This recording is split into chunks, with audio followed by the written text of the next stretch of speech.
Šis noteikti nav tas gadījums, kad jāsaka, ka runāšana ir sudrabs un klusēšana zelts, jo ar stāstiem un labiem stāstiem ir jādalās. Un šeit es īpaši aicinu klausīties tos, kuriem svarīgi, kāda ir viņu nākotne un lai tā būtu droša. Un tāpēc es vēlos sagaidīt, sveicināt un laipni lūgt SEB Life and Pension valdes priekšsēdētāju Arnoldu Čulkstēnu. Sveiks, Arnold!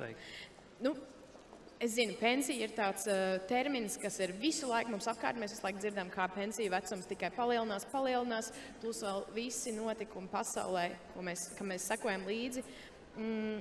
Vai pensija vispār būs? Pensijas sistēmai Latvijā ir savi izaicinājumi, bet es domāju, tādā pārskatāmā nākotnē noteikti mēs varam sagaidīt, ka pensija būs. Pilnīgi iespējams, ka viņa būs mazāka nekā viņa ir tagad, vai mēs aiziesim pensijā vēlāk, bet tā, ka pensiju sistēma varētu tikt atcelta, es domāju, tāda riska vismaz tuvākā nākotnē nepastāv. Runājot par tiem izaicinājumiem, galvenais izaicinājums ir pensiju pirmajā līmenī, kur esošie strādājošie caur sociālā nodokļa iemaksām nodrošina pensiju esošiem pensionāriem. Un, ja līdz šim tie bija 3 strādājošie, kas nodrošina pensiju vienam pensionāram, tad jau pēc 10-12 gadiem šī proporcija būs 2:1, jeb par 1/3 sliktāk. Un tā ir milzīga izmaiņa, jo tas nozīmē, ka valstī 10-12 gadu laikā jāatrod aptuveni 2 miljardi eiro klāt pie sociālā nodokļa, sociālā budžeta, vai arī 300 000 jaunu strādājošo, kas ir pie tā, ka mums patreiz ir. Kur mēs tos visus ņemsim? Jā, tas ir liels izaicinājums, jā.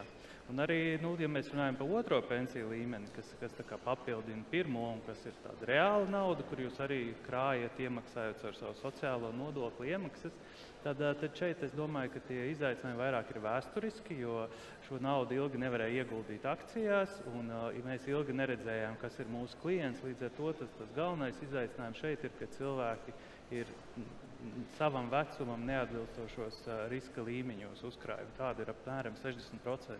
Bet tur ir labā ziņa, likums ir pamainījies, un beidzot kopš pagājušā gada augusta mēs to varam darīt un konsultēt. Jā, man prieks, ka tev ir tas pozitīvisms, un tu nodod man, un es ceru arī skatītājiem šeit un otra puse ekrāniem tas tiek nodots.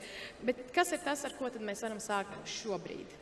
Es domāju, tādas pāris galvenās lietas, kas būtu jāsaprot, 4 galvenie punkti. Viens ir, protams, darba devējs. Ir ļoti svarīgi, ka jūs darba devējs maksājat nodokļus. Ja? Tā ir tāda pirmā higiēna.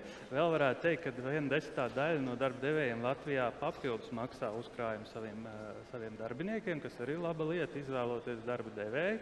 Otra lieta ir noteikti tas riska līmenis, par ko es minēju, pensiju otrajā līmenī, jo, ja jūs uzkrājat savam vecumam neatbilstošās investīcijās, tad attiecīgi tas rezultāts, viņš nebūs tāds, ar ko var tai pensijai pietikt. Līdz ar to tur es ieteiktu ejiet Latvija LV, un ja jums vēl nav 55 gadi, tad noteikti izvēlēties ieguldījums ar augstāko risku.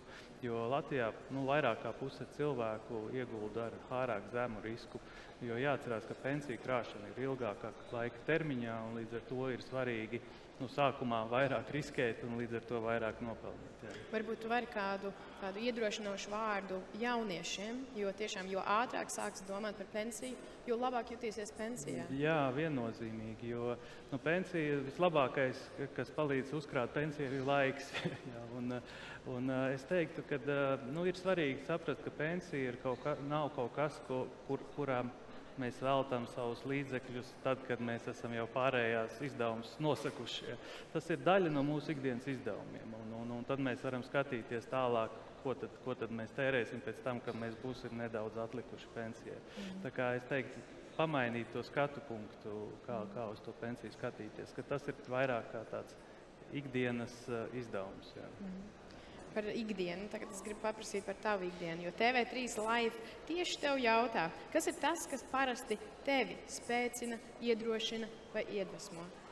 Es teiktu, man kā prāta vētras dziesmā, tie ir daudzi mazi skaisti mirkļi kopā ar ģimeni, dabā vai sportojot, bet darbā, man noteikti iedvesmo tas, ka mēs varam ieviest inovācijas pat ne tikai Baltijas, bet pat Skandināvijas un Eiropas līmenī. Un tā kā es arī saku, un kolēģi neļaut samelot, ka mēs te tikai darām darbu labi, bet darām labu darbu. Ja? Jo katra apdrošināšana un katrs pensiju līgums, ko mēs sniedzam klientam, nodrošina to labāko nākotni. Tā ir tāda laba sajūta. Jā.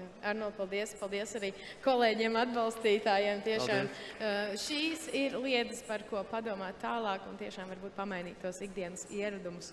Bet mēs turpinām. Mēs turpinām Ķīpsalā, otrpus ekrāniem ar fórumu Līdere.